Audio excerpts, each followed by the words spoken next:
Junts pel Prat es presentarà a les pròximes eleccions municipals sota el nom Estimem el Prat. Així ho ha decidit la militància en una assemblea oberta que també ha definit les línies generals que ha de defensar la formació a escala municipal.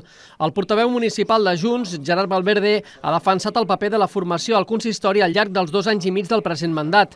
El nou nom de la candidatura pretén atraure votants d'altres espectres que comparteixin les línies generals de Junts per la ciutat. Una candidatura que pretén anar més enllà de les sigles de Junts i és per això, és a dir, que hem utilitzat durant aquest període de temps Estimem el Prat, que avui, si els militants, però també la gent que ha participat de les nostres llistes, perquè això es tracta d'una assemblea oberta, ho decideixen, serà el nom amb el qual ens presentarem a les properes eleccions. Més enllà, diguem, del continuisme del Partit Socialista i dels Comuns o del circ i les batuses al voltant de destruir-ho tot de la resta, una candidatura que pretén construir a través, diguem, d'un canvi necessari a la ciutat. A l'assemblea hi ha estat convidat el president del grup municipal de Junts per Barcelona, Jordi Martí, qui ha expressat el seu desacord amb les polítiques del PSC a la capital catalana i ha definit la presència dels socialistes al capdavant de les principals administracions del país i de l'Estat com una piconadora.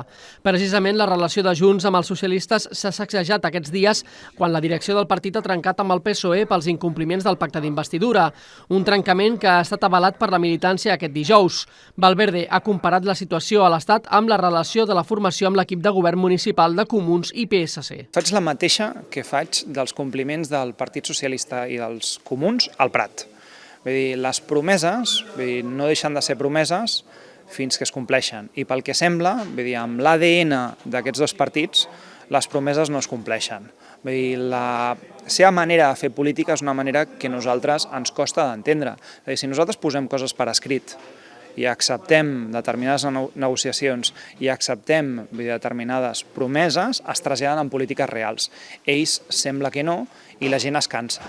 Junts va recuperar representació al consistori l'any 2023 després de perdre-la l'anterior legislatura.